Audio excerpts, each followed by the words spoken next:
Hello guys! Welcome back sa aking YouTube channel.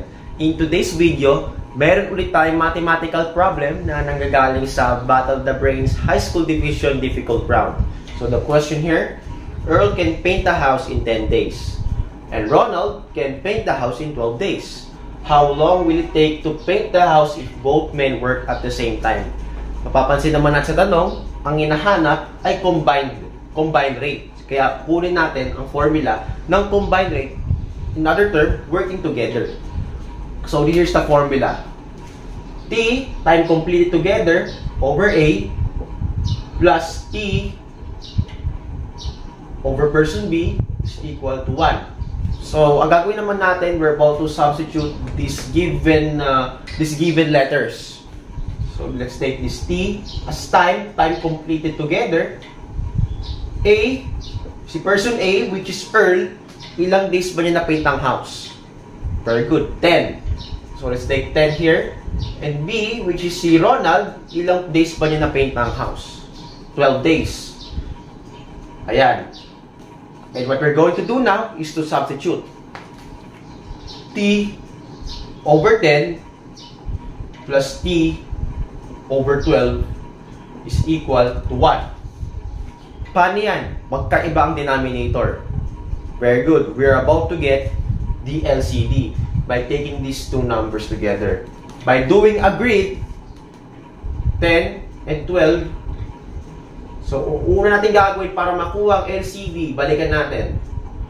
We need to take the GCF ng 10 and 12. Ano yun? Very good. It's 2. And we're going to divide both numbers sa 2. So, 10 divided by 2 is 5. And 12 divided by 2 is 6. Very good. Meron pa silang GCF bukod sa 1? Wala na.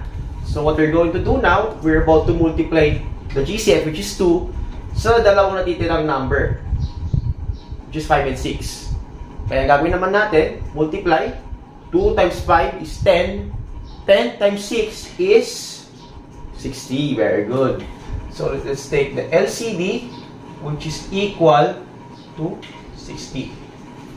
So, paano nang gagawin natin? We're about to multiply the numerators into 60 as well as the whole number. So, kaya maging kalabasan dito ay 60t over 10 plus 60t over 12 is equal to 60. We will just simply divide the numerator sa denominator. Kaya 60 divided by 10, 60t divided by 10 is equal to 6t. Very good. Plus 60t divided by 12. Very good. So that's 5t. Don't forget the variable, is equal to 60. Very good. Paano naman yan? Let's just add the like terms. So which is 60 and 5t. Kaya ang kalabasan niyan ay 11t is equal to 60. Ang kailangan natin kunin para makuha ang combined rate ng dalawa ay ang value ng t. So, paano? We will divide 60 sa 11. So, 60 divided by 11. At ngayon, we will divide. So, 60 divided by 11. So, this 5, 55.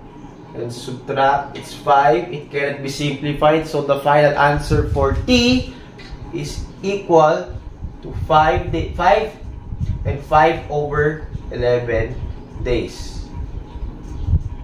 This is the final answer for this question. I hope you learned something new. It's me, Bernardo Escarial. Stacker out.